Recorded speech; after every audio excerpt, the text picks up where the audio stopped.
السلام عليكم ورحمة الله وبركاته. اللهم صل على محمد وعلى آل محمد وعلى أصحابه الميامين والمنتجبين.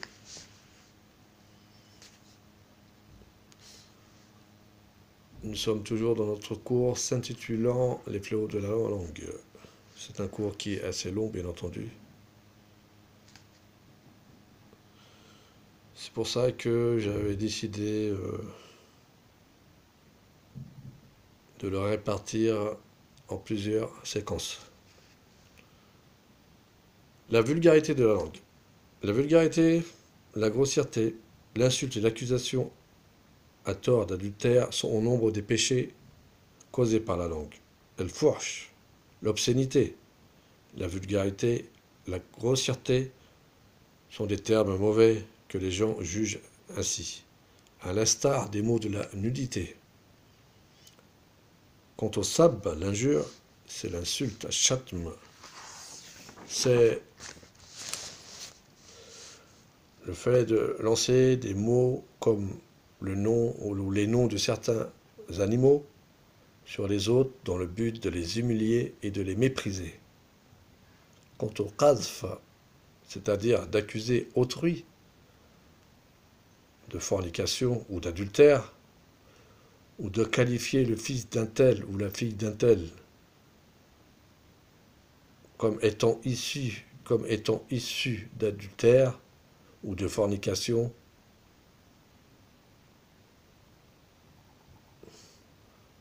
c'est-à-dire de relations extra-conjugales hors mariage. Il est rapporté du messager de Dieu. Dieu a interdit le paradis à toute personne vulgaire, obscène, grossière, peu pudique, qui ne prête pas attention à ce qu'elle dit en termes de gros mots, et ne prête pas attention non plus à ce qui lui est dit en termes de gros mots.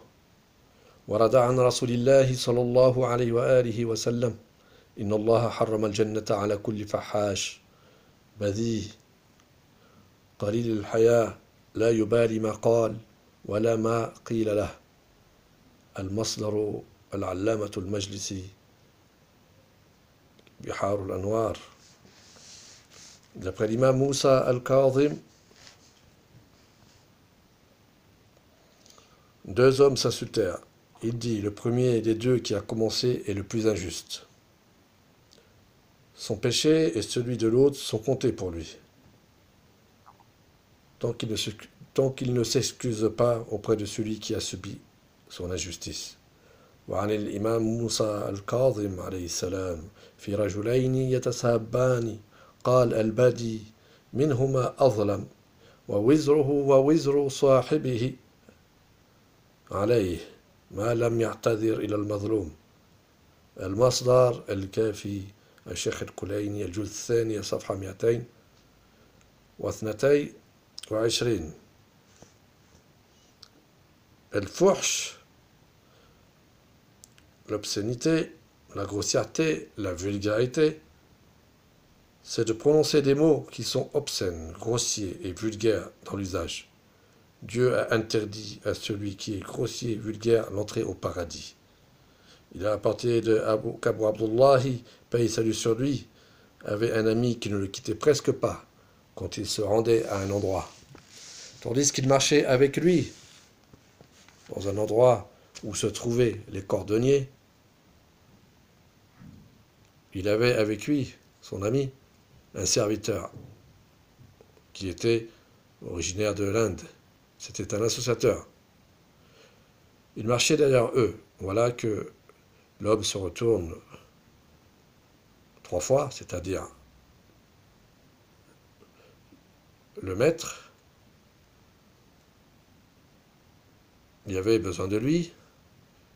Il ne le voyait pas. La quatrième fois, il le vit et lui dit « Ô fils de prostituée, où étais-tu » Celui qui décrit la scène dit « Abu Abdullah leva sa main et se frappa le front. Ensuite, il dit, paix et salut sur lui, que Dieu soit loué. Tu accuses sans fondement sa mère. Je te croyais pieux et voilà que tu n'es pas pieux. » Puis il dit, son ami, qui est le maître du serviteur,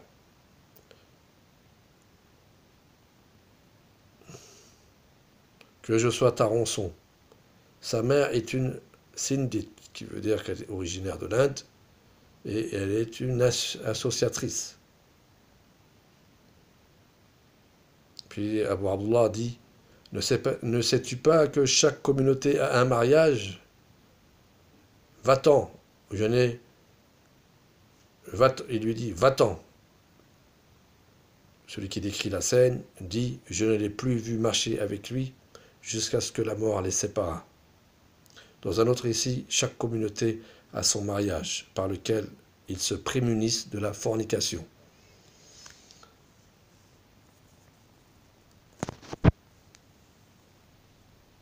وفي الرواية أنه كان لأبي عبد الله عليه السلام صديق لا يكاد يفارقه إذا ذهب مكانا فبينما هو يمشي معه في الحذائين ومعه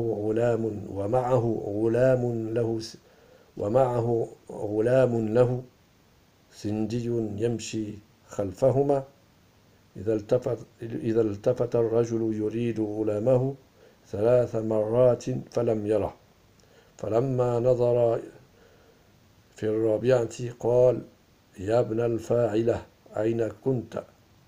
قال فرفع أبو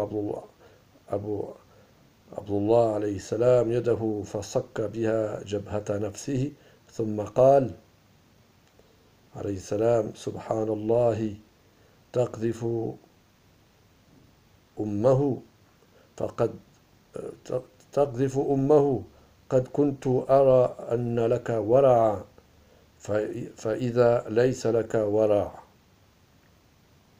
فقال جعلت فداك إن أمه سندية مشركة فقال أما علمت أن لكل أمة نكاحا تنحى عني قال فما رأيته يمشي معه حتى فرق الموت بينهما وفي رواية أخرى إن لكل أمة نكاحا يحتجزون به من الزنا.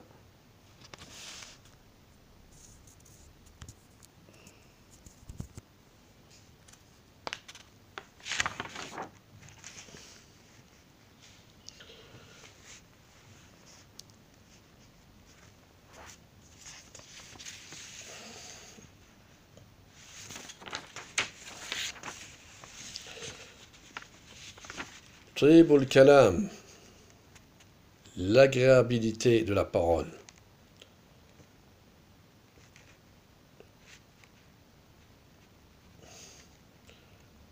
L'agréabilité de la parole est l'opposé de l'obscénité de la langue. L'islam incita à prononcer des paroles agréables. Dieu dit dans le Saint-Coran, sourate la Vache, verset 83, et dites aux gens de bonnes paroles. Le prophète a dit,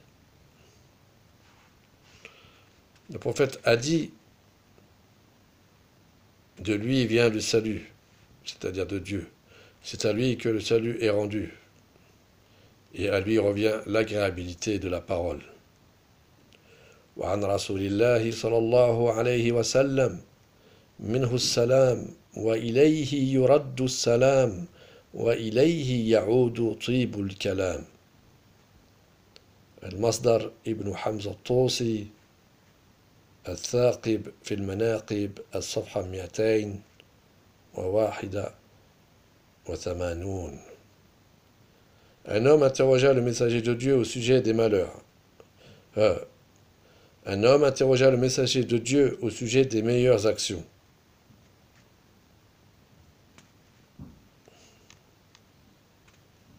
Il répondit de donner de la nourriture aux autres et de prononcer des paroles agréables. وعن رسول الله صلى الله عليه وآله وسلم لما سأله رجل عن أفضل الأعمال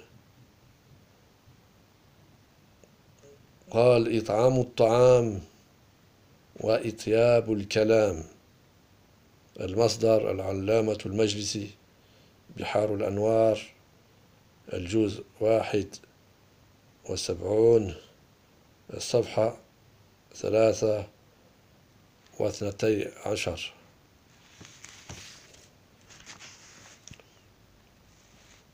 Le traitement des fléaux de la langue.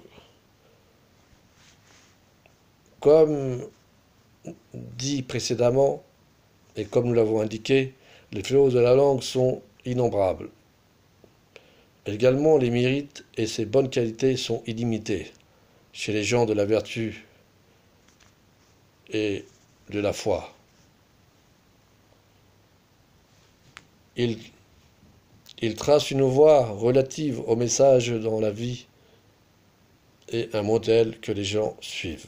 Par conséquent, tout mot provenant d'eux est un bon rappel, à travers lequel ils diffusent les vertus, les valeurs et ils établissent les meilleurs rapports entre les gens.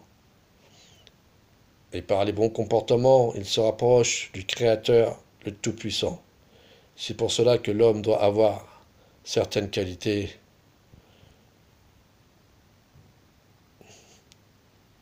qui éloignent de lui les mots mauvais et négatifs que sa langue pourrait laisser s'échapper.